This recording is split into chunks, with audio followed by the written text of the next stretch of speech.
Welcome back to my channel. This will be my second installment in my series on manhood. This evening I spent some time reading some articles on and some citations from various men across the years, specifically artillerymen, who received the Medal of Honor for the actions they performed in combat across the years. So from the Revolutionary War forward all the way up to the modern day. It's very fascinating, and we see a lot of men committing very violent acts, sometimes committing acts where they are not being violent but are putting themselves at risk. And today we don't see that as much. So this brings me to an aspect of manhood that I think people see in an incorrect light. So, violence or violent activity, right? We get the toxic masculinity thing. We get that whole nonsense about the Me Too movement, where women are supposed to be believed regardless of the truth of what they say. Doesn't matter. And of course, again, as I continue to say, if you do violence to women, I think you should be shot in the face. And I myself personally have no problem being the one to do the shooting. So if you're a man who does violence to women, I would like to shoot you in the face. So not advocating for that. However, men should be capable of violence, and they should be skilled at violence. This is one of our roles in society. This is one of our roles in nature. Men are supposed to be protectors. We're supposed to be defenders, and we're supposed to be skilled at violence. This is a problem that we've had recently, even, where we look at the shooting in Uvalde. There were 376 police officers at that school before they were able to stop one unarmored 18-year-old child with a fucking rifle. Like, got it, he's got a rifle. Yes, anyone with a rifle can be dangerous. Could be a 12-year-old girl with a rifle. She would be dangerous with the rifle if she knows how to use it. We've seen situations where young women have defended themselves effectively with rifles in such scenarios. But we're talking about one 18-year-old boy versus a literally more than a battalion's worth of fucking dudes. A lot of them in full fucking kit with magazines, rifle plates, combat rifles, etc.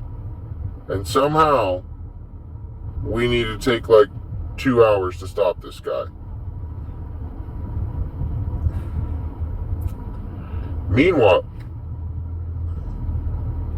up in Indiana, up in Greenwood, we have a mass shooter start popping off some rounds, and a young 22-year-old man who has some fucking testicles. He's there with his girlfriend. He stands up. He draws his pistol. He fires 10 rounds. And he puts that guy down within 15 seconds. That's what should happen. Right? That's what men are for. And let me tell you, if you can't tell from the fact that I have a freaking Mandalorian helmet, if I had a child in that school in Uvalde, I would be coming to that school and I would be dressed in full battle rattle, and I would have several hundred rounds on my body, which are already prepared in my kit, ready to throw on at a moment's notice. And I would have full body armor, and I would have a helmet. And if those cops tried to arrest me, I would shoot my way through every single person in the way until I got to that dadgum fucking 18-year-old kid.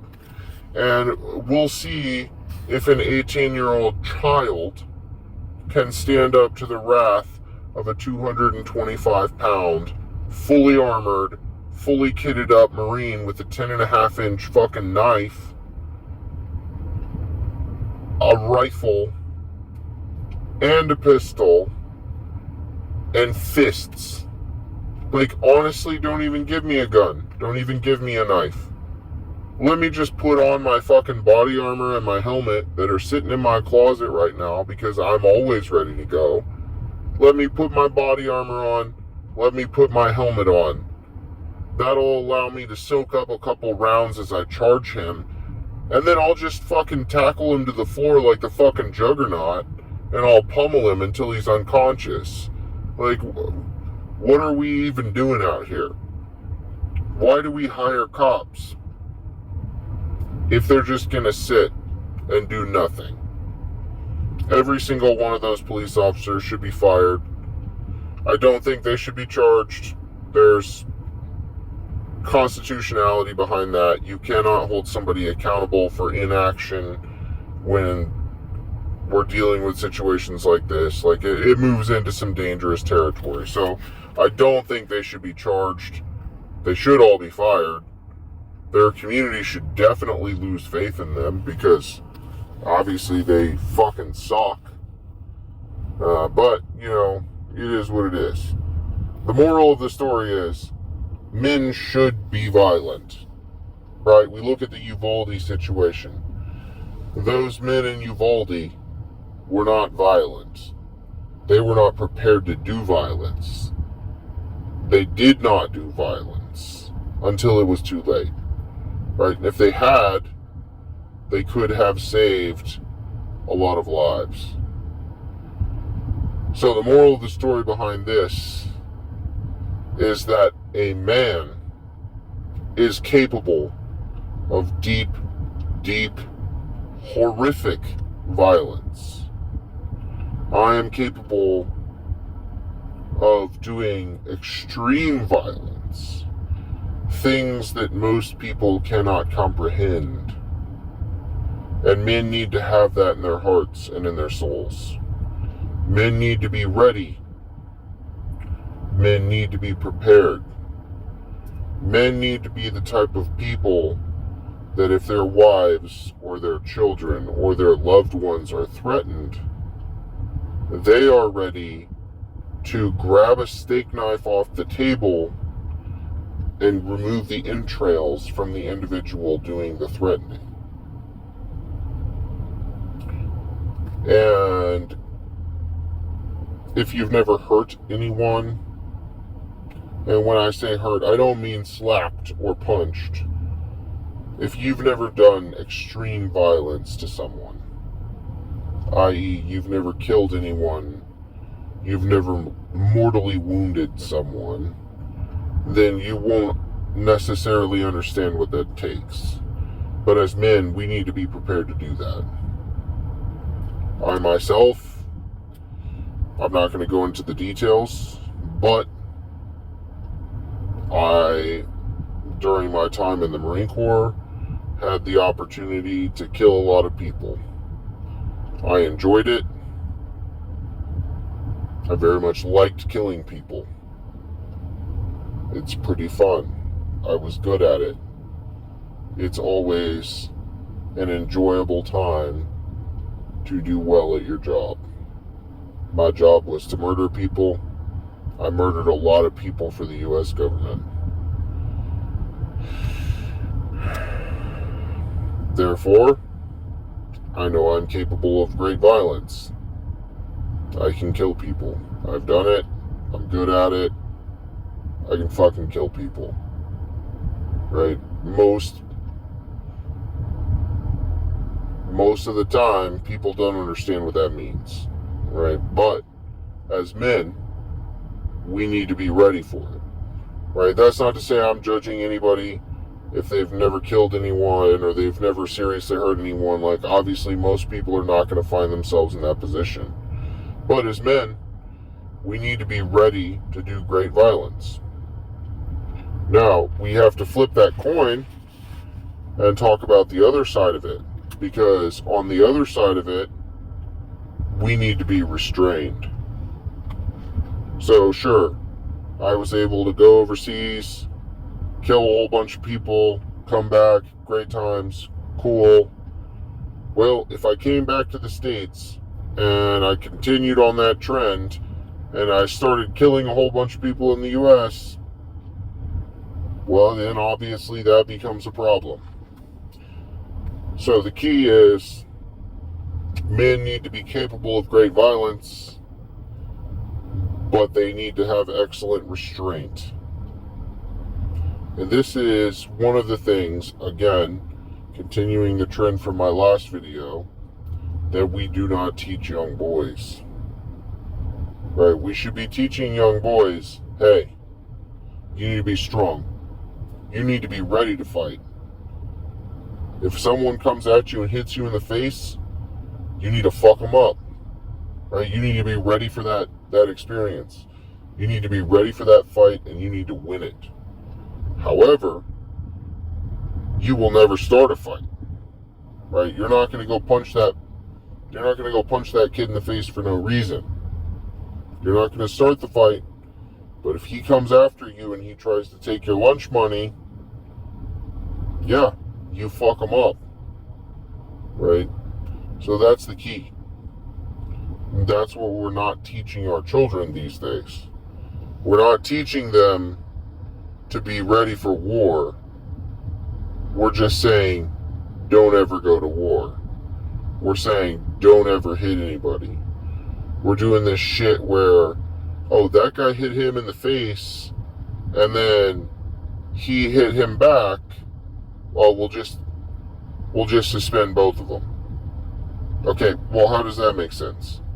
Yeah, one guy got assaulted, the other guy defended himself, and we're going to just suspend both kids? But that's the standard at a lot of our schools these days. So we're teaching our young men to be pussies. We're teaching our young men to fill the role of women. And that is not how it's supposed to be. Women probably shouldn't hit men. We should be teaching our women not to hit men. Because if a man ever hits you back, you're going to get fucking decked.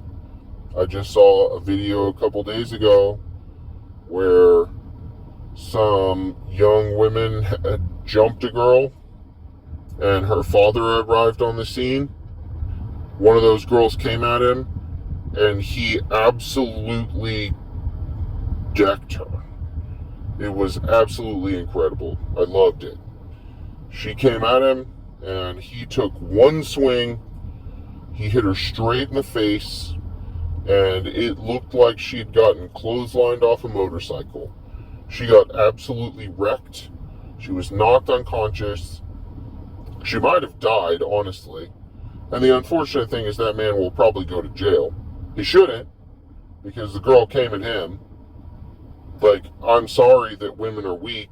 That's not my problem. Like, if you fucking come at me and you're trying to conduct criminal assault and you get fucking decked, there you go. Like, that should be the fucking sentence. So unfortunately, he will probably go to jail. We'll see. I might make a video about that in the future. But that is what we should normalize. Women shouldn't be able to run around abusing men, hitting men with impunity without facing the consequences of their actions. The consequences being, you're going to get fucking wrecked. Because you're not Ronda Rousey, and even if you were, I'll still fucking deck you. Turns out, once again, like I mentioned in the last video, women beating up men is made up. Even Ronda Rousey is lighter than the average American male by a good margin. A man with no training, literally an average man with no training, could abuse Ronda Rousey, and she would have no way of stopping it. Because she's not as strong, she's not as big, and she can't hit as hard. I could stand here and let Ronda Rousey hit me in the face, and then I could pick her up and I could smash her head on the concrete like an egg. That's just the way it is. And that is why we need to teach this to our young children. Violence is a part of manhood. We need to be capable of great violence, and we need to restrain it. So, the key is, learn to fight, learn to be violent, inoculate yourself against the effects of violence. Learn to be a man who can go out there and absolutely devastate your enemies. All right? We want to be men like the men from Conan, where we say, what is best in life? Right? Anyone who's, obviously you Gen Z folks, it's probably the majority of people watching this, won't know, but what is best in life? To destroy your enemies, see them driven before you, and hear the lamentations of their women. Right? That's what we want to be. We want to be men who can do that. But we also want to be men who are sensitive, and we want to be men who are restrained. Right? If that person is not our enemy, or does not need to be destroyed, we want to be able to restrain ourselves and hold ourselves back. And that's where the difference lies. So, it's a fun dichotomy. You know, interestingly, Jordan Peterson talked about this a little bit, where he talked about the translation of the Bible, where it says, the meek will inherit the earth. And apparently that portion has been mistranslated. And I did look into this a little bit and looked it up, and he is correct. It has been mistranslated. And they say the meek shall inherit the earth. And what Jesus really said was that those who are armed and capable of violence and restrain themselves shall inherit the earth. So essentially, people who are merciful, people who have judgment, people who are capable of great harm but choose not to harm. That's a very big distinction. So the moral of the story is, men need to be violent, men need to be capable of great violence, but they also need an equal measure of restraint. Thanks for watching.